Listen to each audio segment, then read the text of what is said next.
ಆರೋಗ್ಯ ಬಹಳ ಮುಖ್ಯ. ಆರೋಗ್ಯ ಬರದೆ ಯಾವ ಮನುಷ್ಯನು ಏನು ಮಾಡೋಕ್ಕೂ ಸಾಧ್ಯವಿಲ್ಲ. ಆರೋಗ್ಯವನ್ನು ಕಾಪಾಡಬೇಕು. ಆರೋಗ್ಯವನ್ನು ಯಾವ ರೀತಿ ಕಾಪಾಡಬೇಕು? ನಾವು ಹೇಗೆ ಆರೋಗ್ಯವಾಗಿರಲು ಏನು ಮಾಡಬೇಕು? ರೋಗ ಬರದಿದ್ದಂಗೆ ಏನು ಮಾಡಬೇಕು? ಮಗು ಹುಟ್ಟುವಾಗಲೇ ಆ ಮಗುವಿನ ಹಸ್ತ ನೋಡಿದ್ರೆ ಆ ಮಗುವಿಗೆ ರೋಗ ಬರುತ್ತದೋ ಇಲ್ವೋ ಎಂಬ ನಾವು ತಿಳಿಯಬಹುದು. ಆ ಮಗುವಿನ ಹಸ್ತವನ್ನು ನೋಡಿ ಈ ಮಗುವಿಗೆ ಬಾಲಾರಿಷ್ಟ ಯಾವುದಾದ್ರೂ ಇದೆಯೇ ಅಥವಾ ಅಂಥ ರೋಗಗಳು ಯಾವುದು ಬರ್ಬೋದೇ ಮುಂತಾದ ವಿಚಾರಗಳನ್ನು ತಿಳಿಯಬಹುದು. ಹಾಗೆಯೇ ಹುಟ್ಟುವ ಮಕ್ಕಳ ಹಸ್ತವನ್ನು ಸರಿಯಾಗಿ ಪರಿಶೀಲಿಸಿದಾಗ ಅವರ ಜೀವನದ ಎಲ್ಲ ಆಗು ಹೋಗುಗಳನ್ನು ತಿಳಿಯಬಹುದು. ಆದರೆ ಮನುಷ್ಯ ರೋಗ ಬರೆದಿದ್ದ ಹಾಗೆ ಏನು ಮಾಡಬೇಕು, ಹೇಗೆ ಜೀವನ ಮಾಡಬೇಕು, ನನಗೆ ರೋಗ ಬರಬಾರ್ದು ಅಂತ ಮನುಷ್ಯ ಯಾವ ರೀತಿ ಮುಂಜಾಗ್ರತೆ ಕ್ರಮಗಳನ್ನು ಕೈಗೊಳ್ಳಬೇಕು, ಯಾವ ರೀತಿ ಮಾಡಿಕೊಂಡ್ರೆ ಅವನಿಗೆ ಆರೋಗ್ಯವಂತನಾಗಿ ಬದುಕಬಹುದು ಎಂಬ ವಿಚಾರವನ್ನು ಇವತ್ತು ನಾನು ನಿಮ್ಮ ಜೊತೆ ಹಂಚಿಕೊಳ್ಳುತ್ತಿದ್ದೇನೆ. ಅದಕ್ಕಿಂತ ಮೊದಲು ಬನ್ನಿರಿ ಬನ್ನಿರಿ ಲೋಕವ ನೋಡೋಣ, ಕೋಶ ಓದೋಣ, ಲೋಕ ಅರಿಯೋಣ,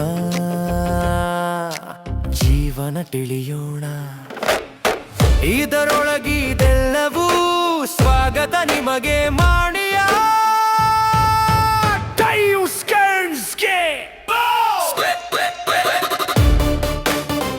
ನಮಸ್ಕಾರ. ಮಾಣಿಯಾ ಟೈಮ್ಸ್ ಯೂಟ್ಯೂಬ್ ಚಾನಲ್ಗೆ ನಿಮಗೆಲ್ಲರಿಗೂ ಸ್ವಾಗತ. ನಾವು ಪ್ರತಿಯೊಬ್ಬರೂ ಬಯಸೋದು ನಾನು ಆರೋಗ್ಯವಾಗಿರಬೇಕು, ನನಗೆ ಯಾವುದೇ ರೋಗ ಬರಬಾರದು. ಎಲ್ಲರೂ ಭಯಪಡುವಂಥದ್ದು ರೋಗ.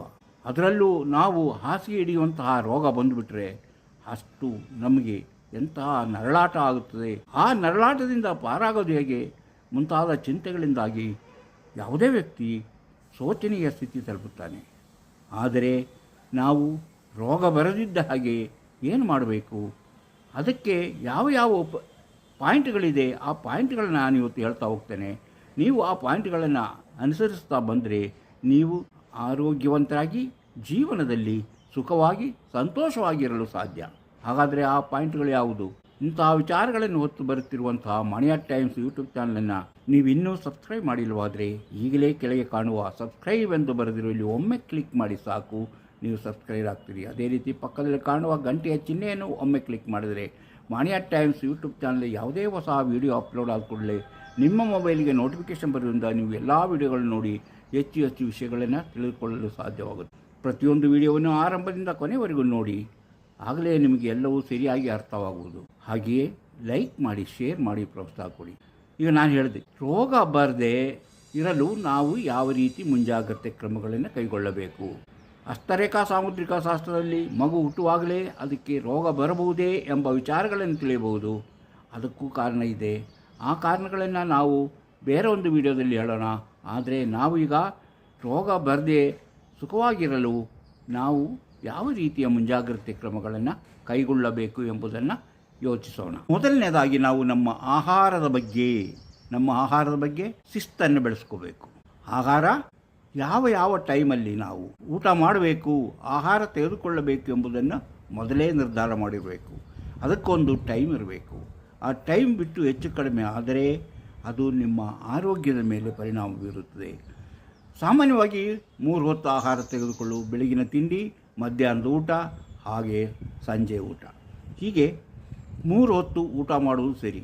ಆದರೆ ಮಧ್ಯೆ ಆಹಾರ ತಿನ್ನುವುದಕ್ಕೆ ಯಾವ ನಿಯಂತ್ರಣವನ್ನು ನಾವು ಪಾಲಿಸುತ್ತಿಲ್ಲ. ಯಾಕೆ ಪಾಲಿಸುತ್ತಿಲ್ಲ? ಏನೋ ಸಿಕ್ಕಿದಾಗ ತಿನ್ನೋದು, ಅದು ಸಿಕ್ಕಿದಾಗ ಕುಡಿಯೋದು. ಹಾಗಂದರೆ ನಾವು ನೀರೊಂದನ್ನು ಬಿಟ್ಟು ಬೇರೆ ಯಾವುದೇ ತಗೊಂಡ್ರು, ಜ್ಯೂಸ್ ತಗೊಂಡ್ರು ಅಷ್ಟೇ, ಹಾಲು ಕುಡಿದ್ರು ಅಷ್ಟೇ, ಕಾಫಿ ಕುಡಿದ್ರು ಅಷ್ಟೇ, ಚಹಾ ಕುಡಿದ್ರು ಅಷ್ಟೇ, ಅದೆಲ್ಲವೂ ಆಹಾರದ ಲೆಕ್ಕಕ್ಕೆ ಬರುತ್ತದೆ. ಆಹಾರವನ್ನು ಆಗಾಗ್ಗೆ ತೆಗೆದುಕೊಳ್ಳುವುದು ಸರಿಯಾದ ಕ್ರಮವಲ್ಲ. ಆಹಾರವನ್ನು ಸರಿಯಾದ ರೀತಿಯಲ್ಲಿ ತೆಗೆದುಕೊಳ್ಳದೇ ಇದ್ದಾಗ ನಮ್ಮ ಜೀರ್ಣಕ್ರಿಯೆಗೆ ತೊಂದರೆ ಆಗುತ್ತೆ, ನಮಗೆ ರೋಗ ಬರುತ್ತದೆ. ಹಸಿದಾಗ ಮಾತ್ರ ನಾವು ಆಹಾರವನ್ನು ತೆಗೆದುಕೊಳ್ಳಬೇಕು. ಹಸಿವಿದ್ದಾಗ ಮಾತ್ರ ಆಹಾರ, ಹಸಿವಿಲ್ಲದಿದ್ದರೆ ಆ ಒಂದು ಹೊತ್ತು ಆಹಾರವನ್ನು ತೆಗೆದುಕೊಳ್ಳದೇ ಇರುವುದೇ ಒಳ್ಳೆಯದು. ಈಗ ಬೆಳಿಗ್ಗೆ ಒಂದು 8 ಗಂಟೆಗೆ ಅಂತ ನೀವು ಟಿಫನ್ ಮಾಡೋದು, ತಿಂಡಿ ತೊಗೊಳೋದು, ಅದು ಆ ಟೈಮಲ್ಲೇ ಆಗಬೇಕು. ಮಧ್ಯಾಹ್ನ 1 ಗಂಟೆನೋ 1:15 ಗಂಟೆನೋ ನೀವು ಒಂದು ಕ್ರಮವಾಗಿರಬೇಕು. ಆ 1:15 ಗಂಟೆಗೆ ನೀವು ಊಟ ಮಾಡಬೇಕು. ಹಾಗೆಯೇ ಇನ್ನು ಸಂಜೆಯ ಊಟ 7 ಗಂಟೆಯ ಒಳಗೆ ಮಾಡಬೇಕು. ಅದು ಆ 7 ಗಂಟೆಯ ಮೇಲೆ ನೀವು ಊಟ ಮಾಡಿದ್ರೆ ಅದು ನಿಮ್ಮ ಆರೋಗ್ಯದ ಮೇಲೆ ದುಷ್ಪರಿಣಾಮ ಉಂಟು ಮಾಡುತ್ತದೆ. ಯಾಕಂದರೆ ಅದು ನಿದ್ರೆಗೆ ತೊಂದರೆ ಮಾಡುವಂತಹ ಒಂದು ವಿಷಯವಾಗಿರುತ್ತೆ. ಅಂದರೆ ಆಹಾರ ಸರಿಯಾದ ರೀತಿಯಲ್ಲಿ ಆಹಾರ ತೆಗೆದುಕೊಳ್ಳಬೇಕು. ಈಗ ಸಾಮಾನ್ಯವಾಗಿ ನಮ್ಮಲ್ಲಿ ಬೆಳಗಿನ ತಿಂಡಿ ಭಾಳ ಲಘುವಾಗಿರುತ್ತದೆ. ಮಧ್ಯಾಹ್ನದ ಊಟ ಕೆಲಸ ಕಾರ್ಯಗಳಿಗೆ ಹೋಗೋರು ಏನೋ ಡಬ್ಬಿಯೊಳಗೆ ಹಾಕ್ಕೊಂಡು ಹೋಗ್ತಾರೆ, ಅದು ಸಹ ಕಡಿಮೆ ಇರುತ್ತೆ. ಆದರೆ ರಾತ್ರಿ ಮಾತ್ರ ಊಟವನ್ನು ಹೆಚ್ಚಾಗಿ ಮಾಡುತ್ತಾರೆ. ಅದು ಸರಿಯಾದ ವಿಧಾನವಲ್ಲ. ಯಾಕಂದರೆ ನಮಗೆ ಯಾವುದೇ ಒಂದು ಗಾಡಿ ಓಡಿಸ್ಬೇಕಾದ್ರೆ ಅದಕ್ಕೆ ಪೆಟ್ರೋಲ್ ಬೇಕು. ಗಾಡಿ ಓಡುವಾಗ ಮಾತ್ರ ಪೆಟ್ರೋಲ್ ಬೇಕೇ ಹೊರತು ನಿಲ್ಲಿಸಿರುವಾಗ ಅದಕ್ಕೆ ಪೆಟ್ರೋಲ್ ಅಥವಾ ಡೀಸೆಲ್ನ ಹಾಕಿಸುವಂಥ ಅವಶ್ಯಕತೆ ಇಲ್ಲ. ಯಾಕೆ ಅದೇ ರೀತಿ ನಾವು ರಾತ್ರಿ ರೆಸ್ಟ್ ತಗೊಳ್ಬೇಕಾದ್ರೆ ಲಘುವಾದ ಆಹಾರವನ್ನು ತೆಗೆದುಕೊಂಡ್ರೆ ನಮಗೆ ಆರೋಗ್ಯಕ್ಕೆ ಒಳ್ಳೆಯದು. ಹೆವಿಯಾದಂಥ ಎಷ್ಟು ಗಟ್ಟಿಯಾದಂಥ ಹೆಚ್ಚಿನ ಆಹಾರವನ್ನು ತೆಗೆದುಕೊಳ್ಳುವುದು ನಮ್ಮ ಆರೋಗ್ಯವನ್ನು ಕೆಡಿಸುತ್ತದೆ. ಆದ್ದರಿಂದ ನಾವು ಮಧ್ಯಾಹ್ನ ಸಾಕಷ್ಟು ಆಹಾರವನ್ನು ತೆಗೆದುಕೊಳ್ಳುವುದು ಒಳ್ಳೆಯದು.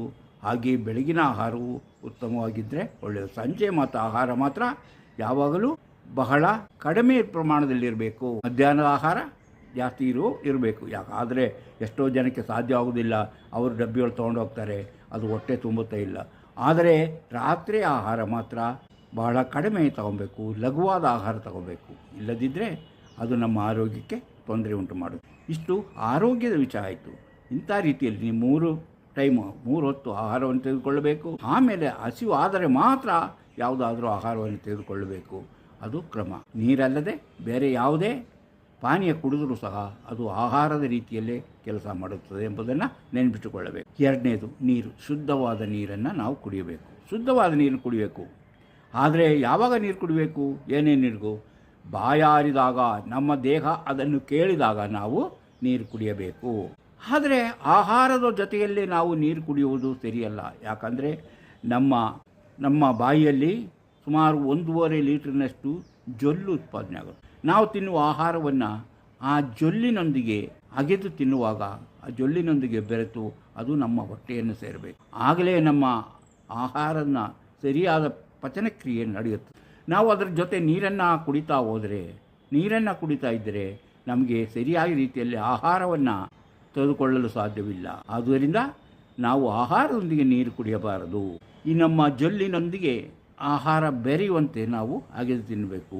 ಸರಿಯಾಗಿ ಅಗೆದು ತಿನ್ನದಿದ್ದರೆ ಅದು ನಮ್ಮ ಪಚನಕ್ರಿಯೆಗೆ ತೊಂದರೆಯಾಗುತ್ತದೆ. ಅದು ರೋಗ ಬರಲು ಕಾರಣವಾಗುತ್ತದೆ. ಸರಿ, ಹಾಗೆ ನೋಡಿ, ನೀರನ್ನು ಕುಡಿಯುವಾಗ ನೀರು ಕುಡಿಬೇಕು. ಬಾಯಾರಿದಾಗ ನೀರು ಕುಡಿಬೇಕು. ಅದೆಷ್ಟೋ ನೀರು ಕುಡಿಬೇಕು ಅಂತ ಹೇಳ್ತಾರೆ. ಅದಕ್ಕೆ ನಾವು ಬಾಯಾರಿದಾಗ ಮಾತ್ರ ನೀರನ್ನು ಕುಡಿಯುವಂಥ ಅಭ್ಯಾಸ ಬೆಳೆಸ್ಕೋಬೇಕು. ಬಾಯಾರಿದಾಗ ನೀರು ಹೆಂಗೆ ಕುಡಿಯೋದು? ಗುಡುಕಾಗಿ ಒಟ್ಟಿಗೆ ಒಂದೇ ಸರಿ ಅದಲ್ಲ, ಪೈಪ್ ಹಾಕಿ ಪೈಪ್ ಒಳಗಿಂದ ನೀರು ಬಿಟ್ಟಂಗೆ ನಲ್ಲಿಂದ ಹೊಟ್ಟೊಳಗೆ ಹೋಗೋದಲ್ಲ. ಹಾಗೆ ನೀರು ಹೋದರೆ ಏನು ಉಪಯೋಗ ಇಲ್ಲ. ನಿಧಾನವಾಗಿ ಗುಡುಕು, ನಾವು ಟೀ ಕುಡಿತೀವಲ್ಲ ಅಥವಾ ಕಾಫಿ ಕುಡಿತೀವಲ್ಲ, ಗುಡುಕು ಆ ರೀತಿಯಲ್ಲೇ ನೀರನ್ನು ಕುಡಿಯಬೇಕು. ಎಷ್ಟೋ ಜನಕ್ಕೆ ಆಗ ಕುಡಿದರೆ ತೃಪ್ತಿ ಆಗೋದಿಲ್ಲ. ಅದು ಯಾಕಂದರೆ ಅವರು ಅಭ್ಯಾಸ ಮಾಡಿಕೊಂಡ್ರೆ ಹಾಗೆ. ಆದರೆ ಆ ರೀತಿಯ ಅಭ್ಯಾಸಗಳು ಸರಿಯಾದದ್ದಲ್ಲ.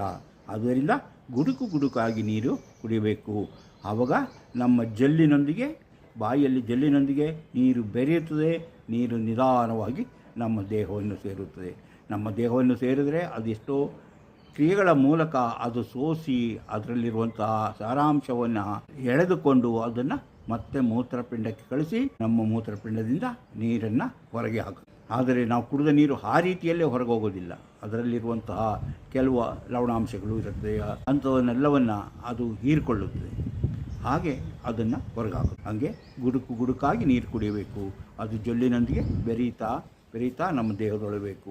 ಹಾಗೆ ಕುಡಿತಾ ಇದ್ದರೆ ನಮಗೆ ರೋಗ ಬರುವುದು ತಡೆಗಟ್ಟಬಹುದು. ರೋಗ ಬರದಂತೆ ತಡೆಗಟ್ಟಬಹುದು. ಈಗ ಆಹಾರವಾಯಿತು, ನೀರಾಯಿತು. 3ನೇದು ನಿದ್ರೆ. ನಾವು ಸರಿಯಾಗಿ ನಿದ್ರೆ ಮಾಡಬೇಕು. 8 ಗಂಟೆ ಆದರೂ ನಾವು ನಿದ್ರೆ ಮಾಡಬೇಕಂತ ಕೆಲವರು ಹೇಳ್ತಾರೆ.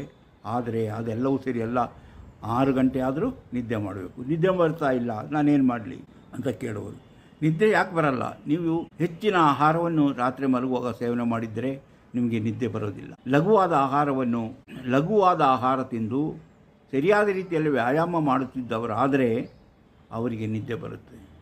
ವ್ಯಾಯಾಮ ಇಲ್ಲ, ಶ್ರಮ ಇಲ್ಲ, ಸಿಕ್ಕಾಪಟ್ಟೆ ತಿಂದುಬಿಟ್ಟು ಮಲಗಿದರೆ ಅಂಥವ್ರು ನಿದ್ದೆ ಬರೋದು. ಆದ್ದರಿಂದ ನೀವು ಯಾವುದಾದ್ರು ನಿದ್ದೆ ಬರುವಂತೆ ಮಾಡಬೇಕಾದ್ರೆ ನಾನು ಇಲ್ಲಿ ಹೇಳುವಂಥ ಕೆಲವು ವಿಷಯಗಳನ್ನು ನೆನಪಿಟ್ಟುಕೊಂಡು ಮಾಡಬೇಕು. ಹಗಲು ಮತ್ತು ರಾತ್ರಿ ಸೇರಿ 8 ಯಾಮ ಅಂತೀವಿ ನಾವು. 1 ಯಾಮ ಅಂದರೆ ಹೆಚ್ಚು ಕಡಿಮೆ 3 ಗಂಟೆ ಕಾಲ, ಅಂದರೆ 12 ಗಂಟೆ ಹಗಲು, 12 ಗಂಟೆ ರಾತ್ರಿ. ಆದ್ದರಿಂದ ನಾವು ಸಂಧ್ಯಾಯಾಮದಲ್ಲಿ ಮಲಗಬೇಕು. ಸಂಧ್ಯಾಯಾಮ ಅಂದರೆ ಯಾವಾಗ 6 ಗಂಟೆಯಿಂದ 6:30 ಗಂಟೆ ಸೂರ್ಯಾಸ್ತಮ ಅಂತ ತಿಳ್ಕೊಳ್ಳಿ. ಆ 6:30 ಗಂಟೆಯಿಂದ 9:30 ಗಂಟೆಯೊಳಗೆ ನಾವು ಮಲಗಬೇಕು. ಅದು ನಿದ್ರೆ ಮಾಡಲು ಮಲಗಬೇಕಾದಂಥ ಸರಿಯಾದ ಸಮಯ. ಅಂದರೆ 9:30 ಒಳಗೆ ನಾವು ಮಲಗಬೇಕು. ಆಮೇಲೆ ಮಲಗಿದ ಮೇಲೆ ಕಾಲಿಯಾಮ ಅಂತ ಇದೆ, ಅದು 12 ಗಂಟೆವರೆಗೆ ಇರುತ್ತೆ, 9ರಿಂದ 12 ಗಂಟೆ. ಆಮೇಲೆ ಪ್ರೇತಯಾಮ, ಅದು ಸುಮಾರು 3 ಗಂಟೆ, ಅಂದರೆ 3 ಗಂಟೆವರೆಗೆ. ಇದು ನಾವು ನಿದ್ರೆ ಮಾಡಬೇಕಾದಂಥ ಸಮಯ. ಈ ಯಾಮಗಳು ಅಂದರೆ 9:30ಯಿಂದ ರಾತ್ರಿ ಬೆಳಿಗ್ಗೆ 3 ಗಂಟೆಯವರೆಗೆ. ಆಮೇಲೆ ಬರೋದು ಬ್ರಹ್ಮ ಮುಹೂರ್ತ ಅಥವಾ ಬ್ರಹ್ಮಯಾಮ. ಈ ಬ್ರಹ್ಮಯಾಮದಲ್ಲಿ ನಿದ್ರೆ ಮಾಡುವರೆಂದರೆ ಮನುಷ್ಯರು ಮಾತ್ರ. ಆಕೆ ಪ್ರಾಣಿ ಪಕ್ಷಿಗಳೆಲ್ಲವೂ ಎಚ್ಚರಗೊಳ್ಳುತ್ತೆ. ಎಲ್ಲ ಪ್ರಾಣಿ ಪಕ್ಷಿಗಳು ಎಚ್ಚರಗೊಂಡು ಬ್ರಹ್ಮಯಾಮದಲ್ಲಿ ಹೂ ಅರಳುವ ಸಮಯ. ಅದು ಹೂಗಳು ಅರಳುತ್ತೆ ಆ ಹೊತ್ತಿನಲ್ಲಿ, ಅಂದರೆ ಈ ಬ್ರಹ್ಮಯಾಮದಲ್ಲಿ ಹೂ ಅರಳುತ್ತೆ. ಹಾಗೆ ನಿದ್ರೆಯಿಂದ ಎಚ್ಚೆತ್ತುಕೊಂಡು ನಾವು ನಮಗೆ ಬೇಕಾದಂತಹ ವ್ಯಾಯಾಮಗಳನ್ನು ಮಾಡೋದು, ಅಂದರೆ ಯೋಗ ಮಾಡುವುದು. ಹೀಗೆ ಕೆಲವು ವ್ಯಾಯಾಮಗಳನ್ನು ಮಾಡೋದು. ಓದಿ ಕಲಿಯಲಿರುವಂತಹ ಮಕ್ಕಳು ಅಥವಾ ವಿದ್ಯಾರ್ಥಿಗಳು ಓದಿ ಕಲಿಯುವಂಥ ಕೆಲಸವನ್ನು ಈ ಬ್ರಹ್ಮಯಾಮದಲ್ಲಿ ಮಾಡಬೇಕು. ಅದು ಸರಿಯಾದ ಹೊತ್ತು. ಆ ಹೊತ್ತಿನಲ್ಲಿ ಏನು ಮಾಡ್ತಿರೋ ಅದು ನೆನಪಿನಲ್ಲಿ ಉಳಿಯುತ್ತದೆ. ನೀವು ಸುಖವಾಗಿ ಓದಿದ್ದೆಲ್ಲವೂ ನೆನಪಾಗಿ ಉಳಿಯುವುದರಿಂದ ಪರೀಕ್ಷೆಯಲ್ಲಿ ಹೆಚ್ಚಿನ ಅಂಕ ಪಡೆದು ಪಾಸಾಗಲು ಸಾಧ್ಯ. ಹಾಗೆ ಈ ನಮ್ಮ ಕಲಿತ ಯಾವ ವಿಷಯವೂ, ಈ ಹೊತ್ತಿನಲ್ಲಿ ಕಲಿತ ಯಾವ ವಿಷಯವೂ ವೇಸ್ಟ್ ಆಗುವುದಿಲ್ಲ. ಅದರಿಂದ ಬ್ರಹ್ಮಯಾಮದಲ್ಲಿ ಹೂ ಅರಳುವ ಸಮಯದಲ್ಲಿ ನಾವು ಎಚ್ಚರಗೊಳ್ಳಬೇಕು. ಅಂದರೆ ನಾವು ನಿದ್ದೆ ಮಾಡಬೇಕಾದ್ರೆ ಸ್ವಲ್ಪ ಸಮಯ, ಅಂದರೆ 9 ಗಂಟೆಯಿಂದ ಸುಮಾರು 3 ಗಂಟೆ, ರಾತ್ರಿ 3 ಗಂಟೆ ತನಕ ಸರಿಯಾದ ನಿದ್ದೆ ಮಾಡುವಂತೆ. ಸರಿಯಾಗಿ ಊಟ ಮಾಡಿ, ಸರಿಯಾಗಿ ವ್ಯಾಯಾಮ ಮಾಡಿ, ನೀವು ಜೀವನಚರ್ಯೆಯನ್ನು ಸರಿಯಾಗಿ ಮಾಡಿಕೊಂಡ್ರೆ ಆ ಹೊತ್ತಿನಲ್ಲಿ ನಿದ್ರೆ ಮಾಡಲು ಯಾವುದೇ ತೊಂದರೆ ಆಗುವುದಿಲ್ಲ. ಇನ್ನೇನಾದರೂ ನಿದ್ದೆಗೆ ಏನಾದರೂ ತೊಂದರೆ ಇದ್ದರೆ ತಜ್ಞ ವೈದ್ಯರನ್ನು ಭೇಟಿಯಾಗಿ ಅದರ ಸಮಸ್ಯೆಯನ್ನು ಪರಿಹರಿಸಿಕೊಳ್ಳಬೇಕು. ಸರಿಯಾಗಿ ನಿದ್ದೆ ಮಾಡಬೇಕು. ನಿದ್ದೆ ಇಲ್ಲದಿದ್ದರೆ ರೋಗ ಬರುತ್ತದೆ ಎಂಬುದು ಇದುವರೆಗಿನ ಎಲ್ಲ ರೀತಿಯ ಸಂಶೋಧನೆಗಳಿಂದ ತಿಳಿದುವಂತಹ ವಿಚಾರ. ಹಾಗೆ ನೋಡಿ, 4ನೇ ವಿಚಾರ ವಿಶ್ರಾಂತಿ. ಆಯಾಸ ಬಂದಾಗ ವಿಶ್ರಾಂತಿ ಪಡಿಬೇಕು. ಆಯಾಸ ಬರೋದು ಯಾವಾಗ? ಏನೋ ಕೆಲಸ ಮಾಡಿದಾಗ ಆಯಾಸ ಬರುತ್ತೆ. ನಾವು ದುಡಿದು ಶ್ರಮಪಟ್ಟು ಕೆಲಸ ಮಾಡಿದಾಗ ಆಯಾಸ ಆಗುತ್ತೆ. ಅಥವಾ ಮಧ್ಯಾಹ್ನ ಊಟ ಮಾಡಿದ ಮೇಲೆ ಆಯಾಸ ಆಯಿತು ಅಂತೇಳಿ ಸ್ವಲ್ಪ ಹೊತ್ತು ಮಲಗಿ ನಿದ್ದೆ ಮಾಡೋದು. ನಿದ್ದೆ ಅಂತ ಹೇಳೋದಿಲ್ಲ, ಸುಮ್ಮನೆ ಮಲಗಿರೋದು ಅಷ್ಟೇ. ನಾಪ್ತಿ ಅಂತ ಹೇಳ್ತೀವಿ ಇಂಗ್ಲೀಷಲ್ಲಿ. ನಾಪ್ ಅಂದರೆ ಸುಮ್ಮನೆ ಕಣ್ಣು ಮುಚ್ಚಿ ಸ್ವಲ್ಪ ಹೊತ್ತು ಮಲಗೋದು. ಆಗ ನಮ್ಮ ಆಯಾಸ ಎಲ್ಲವೂ ಸರಿಯಾಗುತ್ತೆ. ಅಂದರೆ ಯಾವಾಗ ನಮಗೆ ಸುಸ್ತು, ಆಯಾಸ ಎನಿಸುತ್ತೋ ಆವಾಗ ನಾವು ವಿಶ್ರಾಂತಿ ಪಡೆಯಲೇಬೇಕು. ವಿಶ್ರಾಂತಿ ಪಡೆಯದಿದ್ದರೆ ದೇಹ ಮತ್ತಷ್ಟು ಕ್ಷೀಣಿಸುತ್ತದೆ. ಅದರಿಂದಾಗಿ ರೋಗಗಳು ಬೇಗನೆ ಅಂಟು. ಆದ್ದರಿಂದ ವಿಶ್ರಾಂತಿ ಬಹಳ ಮುಖ್ಯವಾದಂಥ ವಿಚಾರ. ಪ್ರತಿಯೊಬ್ಬ ಮನುಷ್ಯನಿಗೂ ವಿಶ್ರಾಂತಿ ಅವಶ್ಯಕ. ಅದಕ್ಕೆ ವಿಶ್ರಾಂತಿ ಮಾಡಬೇಕಾದ್ರೆ ನೀವು ಉತ್ಸಾಹದಿಂದಿರುವಾಗ ವಿಶ್ರಾಂತಿ ಮಾಡೋದಲ್ಲ. ಏನಾದರೂ ಸುಸ್ತಾಗಿ ಬಳಲಿಕೆ ಅನಿಸಿದರೆ ಆವಾಗ ವಿಶ್ರಾಂತಿ ಪಡಿಬೇಕು. ವಿಶ್ರಾಂತಿ ಪಡೆಯೋದಂದರೆ ಗಂಟಾನುಗಟ್ಟಲೆ ಅಲ್ಲ, ಒಂದು ಅರ್ಧ ಗಂಟೆ ಅಥವಾ ಹೆಚ್ಚಂದರೆ 1 ಗಂಟೆ ಅಷ್ಟೇ. ಅದಕ್ಕಿಂತ ಹೆಚ್ಚಿಗೆ ನೀವು ವಿಶ್ರಾಂತಿ ಪಡೆಯಲು ಹೋಗೋದು. ವಿಶ್ರಾಂತಿ ಅಂದರೆ ಹಗಲು ಹೊತ್ತಿನಲ್ಲಿ, ನಿದ್ರೆ ಮಾಡೋದು ರಾತ್ರಿ ಹೊತ್ತಿನಲ್ಲಿ. ಆ ವಿಶ್ರಾಂತಿ ಬೇರೆ. ನಿದ್ರೆ ಮಾಡೋದು ರಾತ್ರಿ ಹೊತ್ತಿನಲ್ಲಿ, ಹಗಲು ಹೊತ್ತಿನಲ್ಲಿ ನಿದ್ರೆ ಮಾಡೋಂಗಿಲ್ಲ. ವಿಶ್ರಾಂತಿ ಮಲಗಿರ್ಬೋದು ಅಷ್ಟೇ. ಹಾಗೆ ನಾವು ಈ 4 ವಿಚಾರಗಳನ್ನು ಮನಸ್ಸಿನಿಟ್ಟುಕೊಂಡು ನಾವು ಅದನ್ನು ಸರಿಯಾದ ರೀತಿಯಲ್ಲಿ ಅನುಸರಿಸುತ್ತಾ ಬಂದರೆ ನಮಗೆ ರೋಗ ಬರುವುದಿಲ್ಲ. ರೋಗ ಬಂದರೂ ಬೇಗನೆ ಗುಣಪಡಿಸುವಂಥ ಶಕ್ತಿ ನಮ್ಮ ದೇಹಕ್ಕಿರುತ್ತದೆ. ಅಂದರೆ ರೋಗ ನಿರೋಧಕ ಶಕ್ತಿ ನಮ್ಮಲ್ಲಿ ಹೆಚ್ಚಾಗುತ್ತಾ ಬರುತ್ತೆ. ಊಟ ಆಗಲಿ, ಆಹಾರವಾಗಲಿ, ನೀರಾಗಲಿ, ನಿದ್ರೆ ಆಗಲಿ, ವಿಶ್ರಾಂತಿ ಆಗಲಿ ಅವಶ್ಯಕತೆಗೆ ತಕ್ಕಂತೆ ನಾವು ತೆಗೆದುಕೊಳ್ಳಬೇಕು, ಮಾಡಬೇಕು. ಅದು ಬಿಟ್ಟು ಮನಸ್ಸಿಗೆ ಬಂದಾಗಲೆಲ್ಲ ಊಟ ಮಾಡೋದು, ತಿಂಡಿ ತಿನ್ನೋದು, ನಿಮ್ಮ ಅನಿಸಿದಾಗೆಲ್ಲ ನೀರು ಕುಡಿಯೋದು, ನಿದ್ರೆ ಮಾಡಬೇಕು ಅನಿಸಿದಾಗೆಲ್ಲ ಹೋಗಿ ಮಲಗೋದು, ಅಥವಾ ವಿಶ್ರಾಂತಿ ಇಲ್ಲದೆ ಕೆಲಸ ಮಾಡುವುದು, ಇದೆಲ್ಲವೂ ರೋಗಕಾರಕಗಳು. ಇದರಿಂದ ಇದನ್ನು ಅನುಸರಿಸಬೇಡಿ. ನೀವು ಆರೋಗ್ಯವಾಗಿರಬೇಕಾದ್ರೆ ಹೀಗೆ ಹೇಳಿದಂತಹ ಈ ವಿಚಾರಗಳನ್ನು ಸರಿಯಾಗಿ ಅನುಸರಿಸುತ್ತಾ ಬರಬೇಕು. ಹಾಗೆ ಹಸ್ತರೇಖಾ ಸಾಮುದ್ರಿಕ ಶಾಸ್ತ್ರದಲ್ಲಿ ಹೇಳ್ತಾರೆ, ಕೆಲವು ರೋಗ ಬರುವಂಥ ಸೂಚನೆಗಳಿದೆ. ಸಾವು ಬರುವಂಥ 6 ತಿಂಗಳು ಮೊದಲೇ ನಮ್ಗೆ ಗೊತ್ತಾಗುತ್ತೆ. 6 ತಿಂಗಳು ಮೊದಲೇ ಹಸ್ತದಲ್ಲಿ ಅದರ ಸೂಚನೆಗಳಿರುತ್ತದೆ. ಅದೆಲ್ಲವನ್ನು ನಾವು ಇನ್ನೊಂದು ವಿಡಿಯೋದಲ್ಲಿ ಹೇಳೋಣ. ಇಂತಹ ವಿಚಾರಗಳು ನಿಮಗಿಷ್ಟವಾದರೆ ಈಗಲೇ ಲೈಕ್ ಮಾಡಿ, ಶೇರ್ ಮಾಡಿ, ಪ್ರೋತ್ಸಾಹ ಕೊಡಿ. ಇನ್ನೂ ನೀವು ಮಾಣಿಯಾ ಟೈಮ್ಸ್ ಯೂಟ್ಯೂಬ್ ಚಾನಲನ್ನು ಸಬ್ಸ್ಕ್ರೈಬ್ ಮಾಡಿಲ್ಲವಾದರೆ ಈಗಲೇ ಕೆಳಗೆ ಕಾಣುವ ಸಬ್ಸ್ಕ್ರೈಬ್ ಎಂದು ಬರೆದಿರುವಲ್ಲಿ ಒಮ್ಮೆ ಕ್ಲಿಕ್ ಮಾಡಿ ಸಾಕು, ನೀವು ಸಬ್ಸ್ಕ್ರೈಬ್ ಆಗ್ತೀರಿ. ಪಕ್ಕದಲ್ಲಿ ಕಾಣುವ ಗಂಟೆಯ ಚಿಹ್ನೆಯನ್ನು ಒಮ್ಮೆ ಕ್ಲಿಕ್ ಮಾಡಿದರೆ ಮಾಣಿಯಾ ಟೈಮ್ಸ್ ಯೂಟ್ಯೂಬ್ ಚಾನಲ್ ಯಾವುದೇ ಹೊಸ ವೀಡಿಯೋ ಅಪ್ಲೋಡ್ ಆದ ಕೂಡಲೇ ನಿಮ್ಮ ಮೊಬೈಲಿಗೆ ನೋಟಿಫಿಕೇಷನ್ ಬರುವುದರಿಂದ ನೀವು ಎಲ್ಲ ವಿಡಿಯೋಗಳನ್ನು ನೋಡಿ ಹೆಚ್ಚು ಹೆಚ್ಚು ವಿಷಯಗಳನ್ನು ತಿಳಿದುಕೊಂಡು ನಿಮ್ಮ ಜೀವನಕ್ಕೆ ಯಾವುದು ಅವಶ್ಯಕವೋ ಅದನ್ನು ಅಳವಡಿಸಿಕೊಂಡಾಗ ನೀವು ಜೀವನದಲ್ಲಿ ಅಭಿವೃದ್ಧಿಯಾಗ್ತೀರಿ, ಯಶಸ್ವಿಯಾಗುತ್ತೀರಿ. ಇಂತಹ ಮತ್ತೊಂದು ವಿಡಿಯೋದೊಂದಿಗೆ ಮತ್ತೆ ಬರುತ್ತೇನೆ. ಇಷ್ಟು ಹೊತ್ತು ಈ ವಿಡಿಯೋ ನೋಡಿದ ನಿಮಗೆಲ್ಲರಿಗೂ ಧನ್ಯವಾದ.